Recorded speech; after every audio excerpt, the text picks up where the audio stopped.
Salam mahabbah, salam sejahtera, istri, anak-anak, cucu, menantu, dan saudara-saudara terdekat.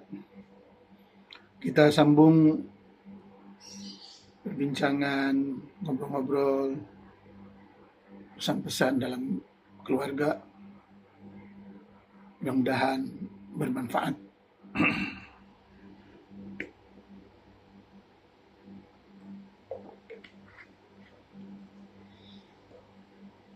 Tajuk hari ini mengenai normalisasi ataupun at-tatbi'. Normalisasi ataupun at-tatbi'. Normalisasi yang dimaksud adalah menjalin hubungan yang baik, terutama dalam konflik Timur Tengah, konflik Arab-Israel, konflik Islam-Yahudi, ataupun Islam-Israel, yang mana banyak konflik di Timur Tengah memberi kesan kepada negara-negara mayoritas Islam di seluruh dunia. Otomatis mempengaruhi orang-orang Islam. Dan kita selalu mengingatkan bahwa la Islam bila Arab, tak ada Islam tanpa Arab. Al-Arabiyyah wal Islam wajhani li ummatin wahidah. Arab Islam bagaikan roh dan jasad. Islam ibarat badan, rohnya itu bahasa Arab, jiwanya bahasa Arab. Jadi Muslim tanpa bahasa Arab bagaikan raga tanpa nyawa. Suka tidak suka, sadar tidak sadar, itulah hakikatnya. Karena inna anzalnahu Qur'anan Arabiyyan, kami turunkan Quran dalam bahasa Arab. Maksud bahasa Arab, jiwa Arab, budaya Arab, kearifan lokal Arab, adat budaya bangsa Arab, semua dalam bahasa Arab. Dalam Quran juga, wa kadzalika anzalnahu hukman arabiyyan. Begitulah kami turunkan, kami itu Allah, kami turunkan hukum hakam menurut budaya Arab, kebiasaan bangsa Arab. Jadi total Islam semua itu berkaitan dengan bahasa Arab, bangsa Arab. Dan bahasa Arab, bangsa Arab di sini tidak lain dan tidak bukan adalah Arab Quraisy. Dan tidak ada hubungan dengan Arab lain, apatah lagi dengan bangsa lain. Begitu kata Quran. Begitu kata Quran. Wa ma arsalna min rasulin illa bilisani qaumihi liyubayyina lahum fayadullahu man yasha' wa yahdi man yasha'. Kami utus Rasul kepada kaum sesuai dengan bahasanya. Nabi Muhammad diutus kepada kabilah Quraisy. Fayadullahu man yasha' wa yahdi man yasha'. Dolalah dan hidayah dari Allah. Kesesatan dan hidayah, petunjuk dari Allah. Jadi tidak perlu memaksa-maksa orang masuk Islam, menindas orang untuk masuk Islam, mengancam orang untuk masuk Islam. Tidak perlu. Sesuai dengan lakum dinukum waliyadin. Faman syaa falyu'min wa man syaa falyakfur. La ikraha fid din. Semuanya Quran. Tapi umat Islam hari ini, terutama Islam politik, Islam radikal, memaksakan orang lain untuk masuk Islam. Apatah lagi bangsa Arab ataupun bangsa bukan Arab yang mengaku dirinya Islam masih rajin mempromosikan mengajak-ngajak dengan cara paksa tentang Islam.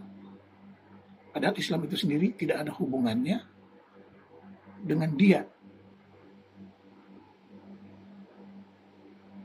Agama Islam adalah agama untuk bangsa Arab Quraisy, seperti agama Yahudi untuk Bani Israel.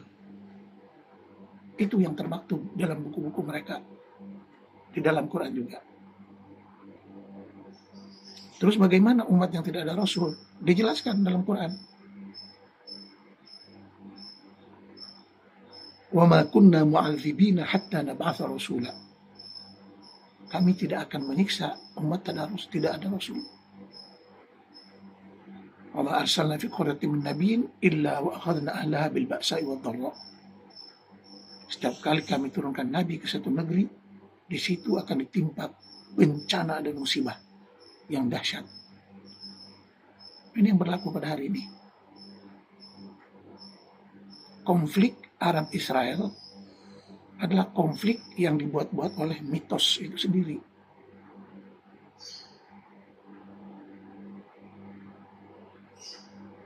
Perjanjian lama, bangsa-bangsa Yahudi sangat terkesan dengan Al-Ahdul Qadim, perjanjian lama, yang menganggap bangsa lain ummi, orang awam, orang buta huruf, orang tidak mempunyai kitab, ajnabi, junub, tidak bersih alias najis. Dan Bani Israel, Tuhan mereka itu hanya untuk mereka.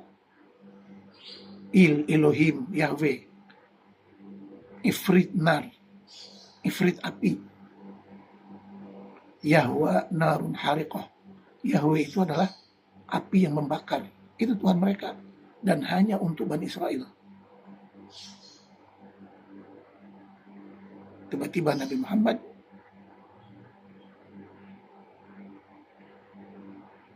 mengalihkan itu kepada Allah,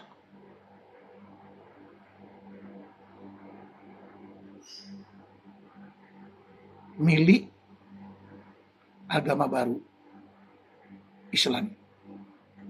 Padahal Islam itu sendiri dibentuk oleh Nabi Muhammad untuk menyatupadukan bangsa Arab yang selalu berperang, bermusuhan. Jadi Islam itu adalah satu wadah baru, satu kabilah baru yang khusus untuk mempersatukan bangsa Arab. Tidak ada hubungan dengan bangsa lain. Makanya Bani Umayyah berkeras bahwa Muslim bukan dari kalangan bangsa Arab dipanggil maula, mawali, hamba, budak, abdi, khadam. Tidak ada kelas. Karena Islam hanya untuk Arab Quraisy. Litunzira ummal qura wa man haulaha. Litunzira ummal qura wa man haulaha. Rasul diutus untuk Ummul Qura, Makkah, terutama Arab Quraisy. Wa anzir ashiratakal aqrabin. Berilah peringatan kepada kaum kerabatmu yang terdekat, Quraisy. Bahkan dalam banyak-banyak kabilah di Arab yang disebut hanya Quraisy. Li'ilafi Quraisyin ilafihim rihlata syita'i was-sayf falyabudu rabb hadzal bait. Jelas Quraisy. Dan Quraisy ada pecahannya, yaitu Bani Umayyah, Bani Hashim. Bani Umayyah bangsawannya, Bani Hashim adalah rendahan kaum Quraisy. Itu pun masih diperdebatkan lagi. Sebab Bani Umayyah mempunyai paras rupa yang putih, ganteng-ganteng, berkarisma. Sementara Bani Hashim, mengikut sejarah, kebanyakannya berkulit Afrika gelap. Berkulit Afrika gelap. Bahkan ada yang mengatakan Bani Hashim itu kebanyakannya mutahawwid, penganut agama Yahudi. Sedangkan bangsa Arab Tulen, mereka berkata,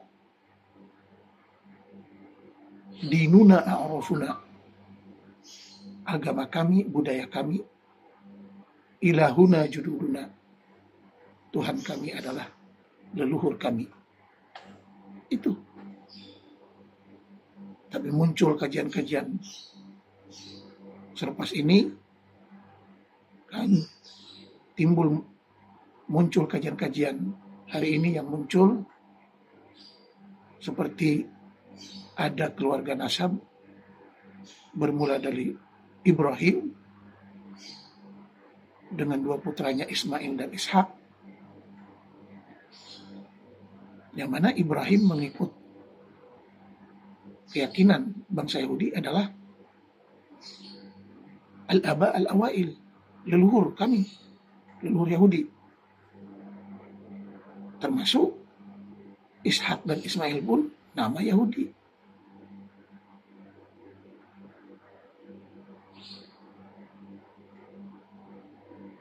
Tapi bangsa Arab mengaku bahwa mereka dari keturunan Ismail. Kalau itu yang mereka dakwa, yang mereka aku-aku, berarti Arab Yahudi pun merupakan sepupu dua-dua dari bangsa Yahudi. Bahkan Islam itu sendiri, seperti dalam ayat, millata abikum Ibrahim huwa sammakumul muslimin. Ibrahim yang memberi nama Islam itu sebagai agama Islam. Dan Ibrahim adalah bangsa Yahudi, Nabi Yahudi. Jadi kurang jelas apalagi normalisasi, keserasian, hubungan Arab Israel, hubungan Islam Yahudi dari perjalanan sejarah yang begitu panjang. Makanya tolong baca sejarah, fahami sejarah. Jangan hanya ikut-ikutan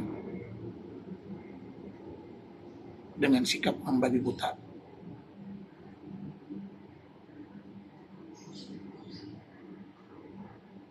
Konflik Israel-Palestina adalah lama, berkaitan dengan perebutan kuasa, perebutan tempat tinggal. Dan mengikut sejarahnya dulu, Palestina ataupun Israel itu adalah tempat tinggal orang-orang Yahudi, Kristen, Arab sebelum Islam. Jadi tempat tinggal bersama. Maka datang penjajah-penjajah Arab dengan membawa agama Islam ke situ dan coba mengislamkan. Ada bangsa Palestina yang masuk Islam, ada juga bangsa Palestina yang kekal dengan agama asal Yahudi Nasrani. Jadi sebenarnya kewujudan Islam ke situ adalah penjajah. Sebab Islam yang asli itu hanya di Jazirah Al-Arabiyah. Dan gerakan pengislaman itu adalah gerakan pengaraban. Suka tidak suka, sadar tidak sadar, itulah hakikatnya. Penyebaran Islam adalah penyebaran ideologi Arab Quraisy. Malangnya Arab yang disebarkan, Islam yang disebarkan ke seluruh dunia penuh keanehan, konflik kepentingan, konflik politik, konflik salah paham. Sebab Islam dengan Arab mesti jalan seiring. Islam dengan bahasa Arab dan budaya Arab mesti seiring. Sebab Islam agama, nyawanya ada dalam bahasa Arab. Jadi yang mengaku-ngaku Muslim tapi tidak pandai bahasa Arab, bukan Islam. Sebab Islam hanya untuk bangsa Arab. Bangsa India, Muslim Parsi, Iran, Muslim Pakistan, Afghanistan, Muslim Indonesia, Muslim Melayu. Apa hubungannya dengan agama budaya Arab? Kalau tidak pandai bahasa Arab. Mengaku-ngaku boleh. Tapi mana buktinya? Mana buktinya? La Islama bila Arab. Tiada Islam tanpa Arab. Bahkan kata para ulama berpendapat, ma la yatimmul wajibu illa bihi fahuwa wajibun. Tidak sempurna keislaman kita melainkan dengan memahami bahasa Arab, maka penguasaan bahasa Arab itu suatu kewajiban. Ini Muslim petenteng, Muslim Indonesia, Muslim Nigeria, Muslim Filipina, Muslim India, Pakistan, dan lain-lain. Mengaku Muslim, tapi tidak pandai bahasa Arab, tidak bisa bahasa Arab. Apatah lagi sejarah budaya Arab. Makin kacau, makin brutal pemahaman, makin terpesong. Inilah yang kelihatan hari ini, kesalahpahaman. 22 buah negara Arab ataupun 21 buah negara Arab mayoritasnya berhubungan baik dengan Israel.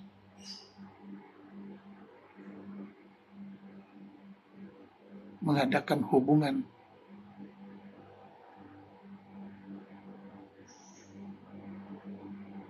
normalisasi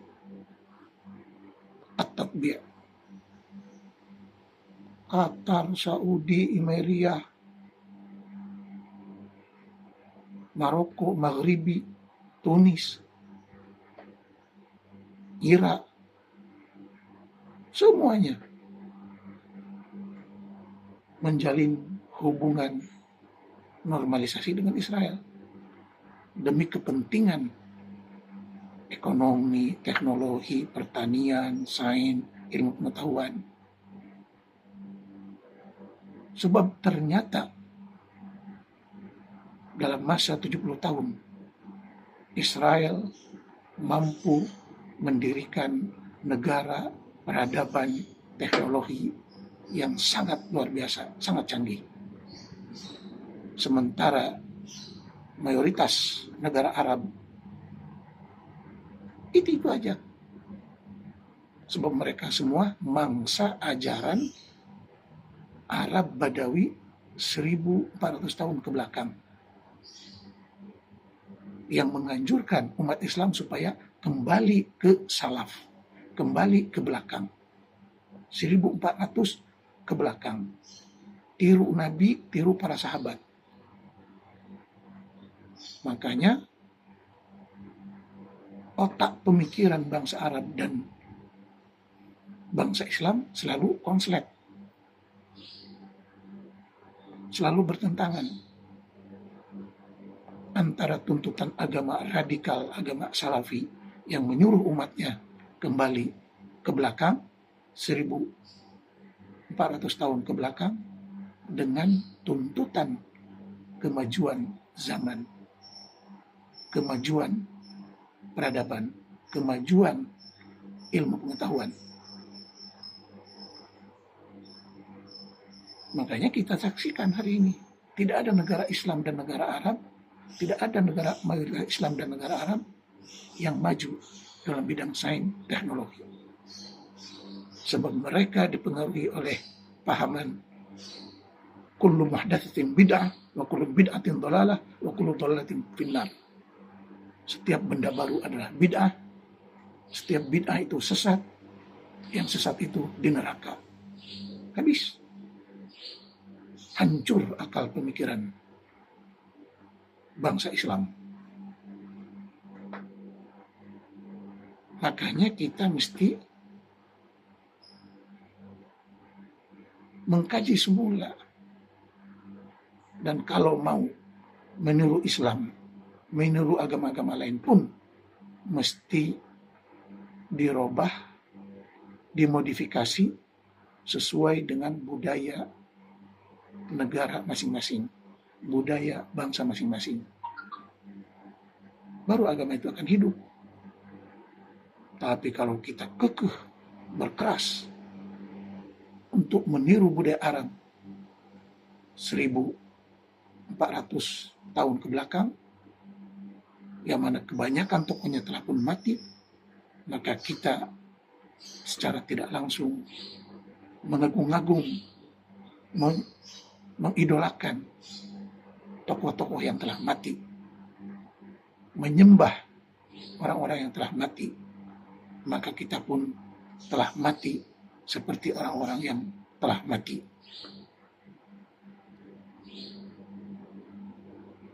Sedangkan bangsa dan agama yang hidup adalah bangsa dan agama yang terus mengikuti perkembangan zaman, kemajuan zaman, kecanggihan teknologi.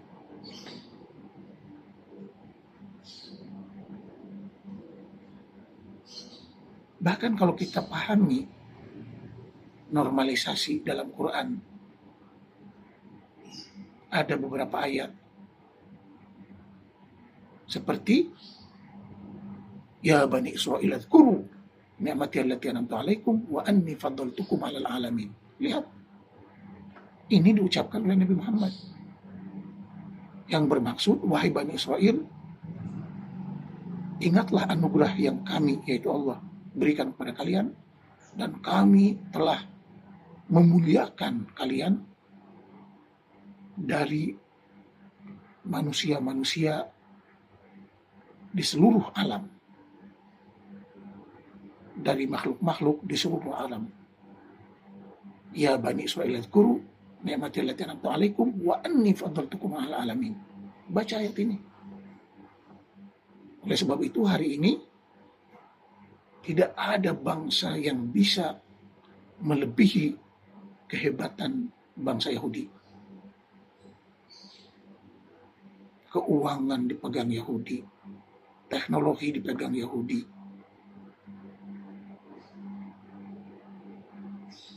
kecanggihan teknologi dipegang Yahudi. Tapi kita di Indonesia tergila-gila menyembah, mengagung-agungkan Arab, Yaman, Badawi, mundur 1400 tahun ke belakang. Pantang melihat bangsa Arab, terus gemetar, ketakutan, silau. Padahal ilmu kita lebih canggih, peradaban kita lebih canggih, teknologi kita lebih canggih. Kita sudah ada kemampuan. Kita bangsa Indonesia sudah ada kemampuan membuat pesawat, membuat roket, sains, teknologi, pertanian. Ngapain terus mengekor ke bangsa Arab yang kebanyakannya bodoh, tidak ada kemajuan, hanya karena jasa agama yang banyak menyusahkan, memundurkan, mengembalikan bangsa Indonesia Muslim 1400 ke belakang, salaf. Padahal dalam Quran disebut hafallahu amma salaf. Allah telah musnahkan, hancurkan semua yang lalu-lalu, yang lepas-lepas, termasuk ajaran salaf. Sebab ajaran agama yang hidup mesti sesuai dengan perkembangan zaman yang disebut dengan fiqhun nawazil. Fiqhun nawazil.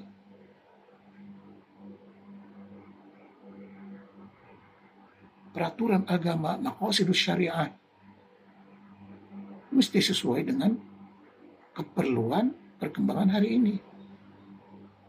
Hukum hakam tentang medsos, hukum hakam tentang internet, pesawat, peraturan penerbangan, pelayaran, pertanian, ekonomi, dan lain-lain. Ini masih terus dipaksa supaya bangsa muslim modern mengikut leluhur Arab Badawi. Bagaimana kita mau maju?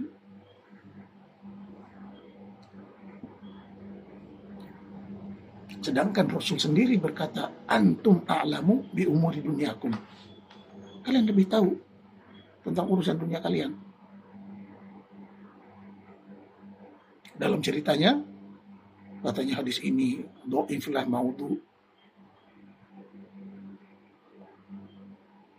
Mengikut selera penafsir masing-masing. Sebab kalau mau didhaifkan dan dimaudhukan, hadis-hadis reka-reka semuanya bisa dikaji ulang. Jadi suatu ketika Rasulullah katanya menegur petani kurma di Madinah. Untuk apa kalian kawin-kawinkan kurma jantan dengan kurma betina, benih jantan dengan betina? Biarkanlah dengan kuasa Tuhan. Maka para petani pun percaya dengan kata-kata Nabi yang tidak pernah berucap sembarangan, melainkan wahyu. Dan hasilnya tahun itu para petani kurma mengalami kerugian yang besar. Dan kurma yang dihasilkan atas nasihat Nabi semuanya bantut, gagal panen. Baru para petani mengadu kepada Nabi, ini kayak mana Nabi? Hasil kurma kami kacau, gagal.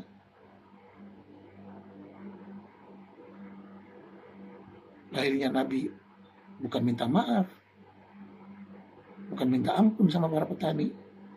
Dia malah bilang, antum a'lamu bi umuri dunyakum. Kalian dah lebih tahu tentang urusan dunia kalian. Oleh sebab itu, agama itu hanya tentang pengalaman spiritual, meditasi. Gak ada hubungannya dengan kemajuan peradaban. Dan seharusnya Nabi itu pencerah, pembawa pencerahan untuk semua kepentingan kehidupan nyata. Dalam cerita Takbirun Nakhli, cara mengawinkan kurba, Nabi telah gagal. Barulah muncul perawi-perawi, oh hadis ini do'if, oh hadis ini maudhu, terus gitu. Demi untuk menutupi kesalahan Nabi. Padahal dalam ayat Quran jelas. Qul ya Muhammad, katakanlah oleh Muhammad, inni la amliku lakum darra wa la rasada. Aku tidak ada madarat dan manfaat. Banyak kul-kul itu.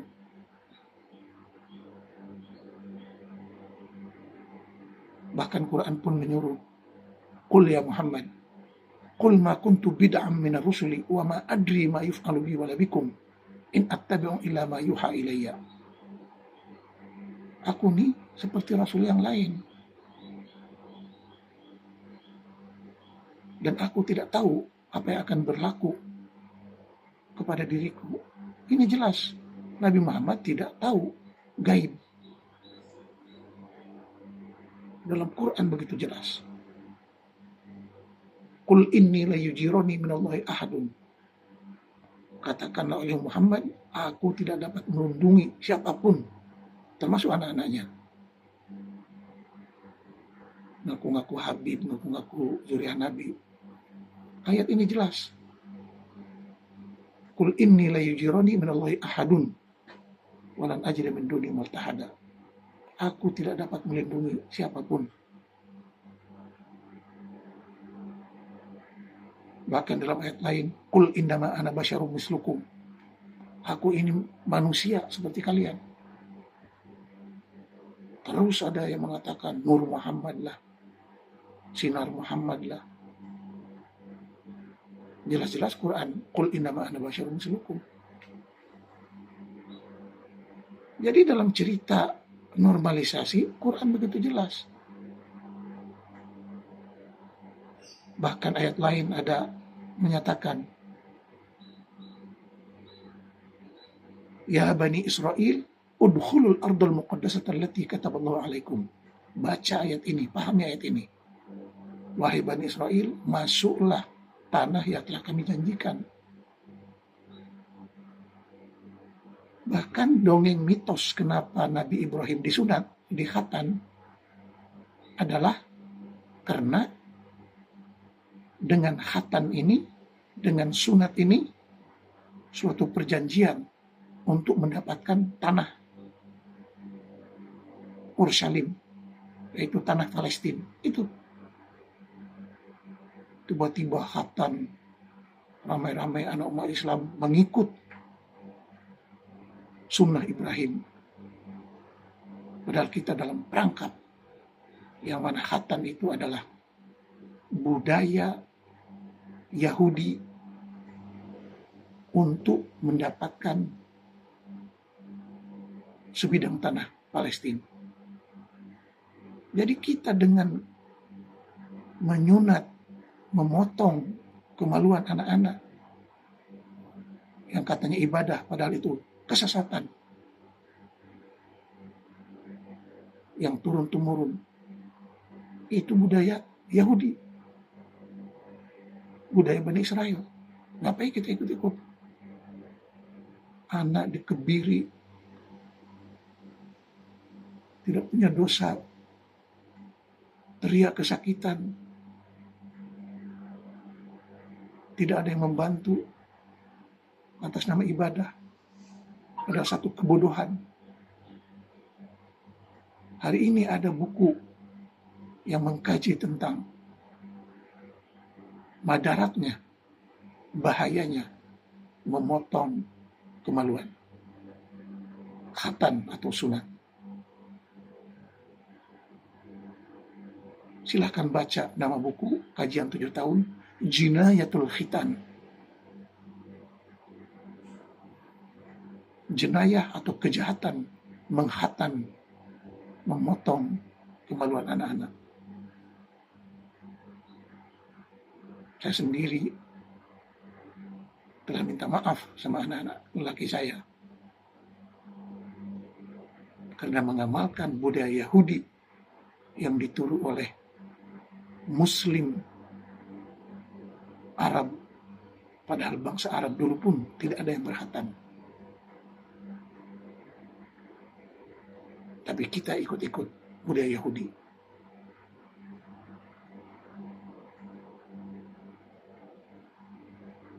Semua budaya Arab, budaya Islam Arab mesti ditinjau ulang.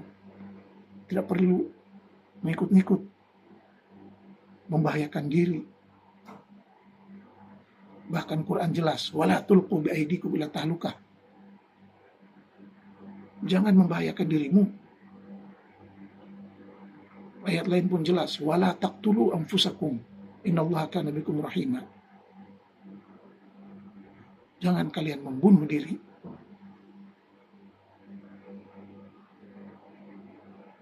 Banyak peristiwa-peristiwa berkhatan menyebabkan berbagai kecacatan. tapi semuanya sembunyi, tidak mau bersuara.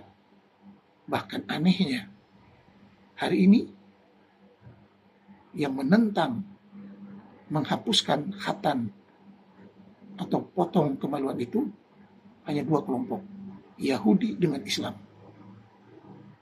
Sebab Islam itu adalah ajaran haratikah Yahudi ataupun ajaran murtadin Yahudi. Jadi ada beberapa golongan murtadin Yahudi membentuklah ajaran Islam. Itu kajian. Dan banyak persamaan antara ajaran Islam dengan ajaran Yahudi. Sehingga mengikut kajian, Quran itu sendiri yang merupakan sumber hukum Islam adalah 90% mengambil dari ajaran Yahudi. Dari Midrashim, dari Apokrifa, dari Mishnah, dan lain-lain. Bahkan Quran tidak dapat dipahami kalau kita tidak membaca Perjanjian Lama dan Perjanjian Baru. Kurang apalagi bukti normalisasi Islam Yahudi, Muslim Bani Israel. Semuanya dari sumber yang sama. Taurat, Injil, Quran. Taurat, Injil, Quran. Bahkan kalau dibaca ayat Muhammadur Rasulullah walladzina ma'ahu asyiddau 'alal kuffar ruhama bainahum tarahum ruk'an sujada yabtaghuna fadlan minallahi wa ridwana simahum fi wujuhihim min athari sujud dzalika mathaluhum fit Taurah wa mathaluhum fil Injil. Jelas normalisasi. Quran mengambil pesan-pesan Taurat dan Injil.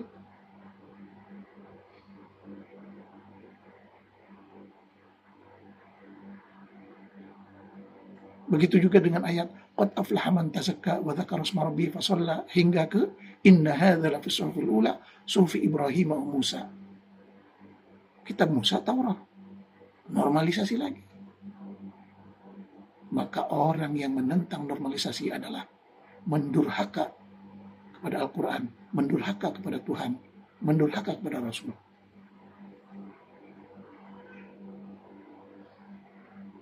Terus Indonesia, terutamanya Indonesia, mesti mengkaji apa untung rugi kita menjalin hubungan dengan Israel. Apa untung rugi menjalin hubungan dengan negara-negara Arab. Di Israel ada ilmu pertanian yang canggih, teknologi yang canggih, universitas yang canggih, negara paling aman dan nyaman di dunia, paling selamat.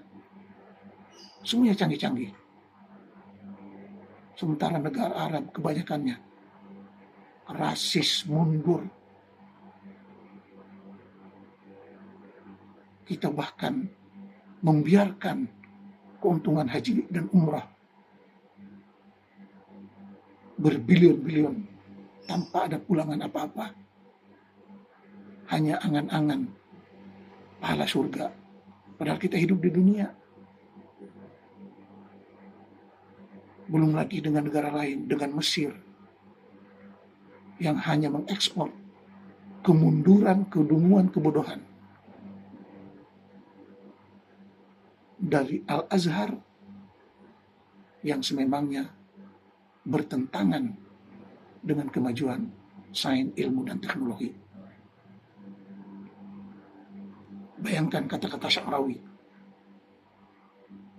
sebagai seorang Syekhul Azhar. Dia bertanya tentang hukum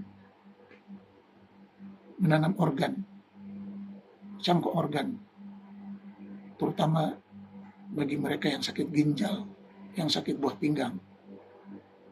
Apa kata Sya'rawi? Kenapa kamu menghalang orang yang mau jumpa dengan Tuhannya? Lihat, kenapa kamu menghalang orang yang mau jumpa dengan Tuhannya? Maksud dia, biarkan aja dia mati. Tapi pas Sya'rawi sakit, tetap aja dia berobat ke Jerman. Begitu juga dengan Syekhul Azhar yang lain. Kalau sakit, tidak ada yang berobat di Mesir. Semuanya akan pergi ke negara kafir, negara ateis, negara Kristen. Yang penting dia sehat. Tapi membiarkan umat bodoh, dungu, menikmati ajaran khurafatnya. Maka kita di Indonesia mesti lebih bijak, lebih sadar tentang tipu muslihat, tipu helah bangsa Arab. Apa keuntungan dan kerugian kita menjalin hubungan dengan bangsa Arab? Dan apa keuntungan dan kerugian kalau kita menjalin hubungan dengan bangsa Israel, bangsa yang dimuliakan Tuhan sesuai dengan ayat Quran. Ya Bani Israel adhkuru ni'mati allati an'amtu 'alaikum wa anni faddaltukum 'alal alamin. Bahkan Quran itu sendiri adalah produk Yahudi. Suka tidak suka, sadar tidak sadar, itulah hakikatnya. Bahkan Muslim itu adalah murtadin Yahudi, haratikah Yahudi. Jadi kita kalau mau berhasil, mesti jadi Yahudi, mesti jadi Bani Israel. Sebab Quran itu sendiri banyak menceritakan tentang Bani Israel. Inna hadzal Qur'an yaqussu ala Bani Israel akthar. Baca Quran. Kalau kalian seorang Muslim, inna hadzal Qur'an yaqussu ala Bani Israel. Quran ini banyak menceritakan tentang Bani Israel. Quran ini banyak menceritakan tentang Bani Israel. Jadi kita ini sebenarnya sadar tidak sadar adalah Bani Israel, adalah Yahudi. Kurang apa lagi penjelasan tentang normalisasi. Silahkan baca Quran, pahami Quran, hayati Quran, bukan hanya baca, hafal untuk berkat. Ini yang disebut dalam Quran, mathalul ladzina humilut taurata thumma lam yahmiluha kamathalil himari yahmilu asfara. Orang yang membawa kitab, yang menghafal kitab tapi tidak mengamalkannya, orang yang membawa kitab, yang membaca kitab, yang menghafal kitab tapi tidak mengamalkannya, tidak menghayatinya, bagaikan keledai memikul timbunan buku. Quran, bukan kata saya. Semoga bermanfaat. Sekian, terima kasih.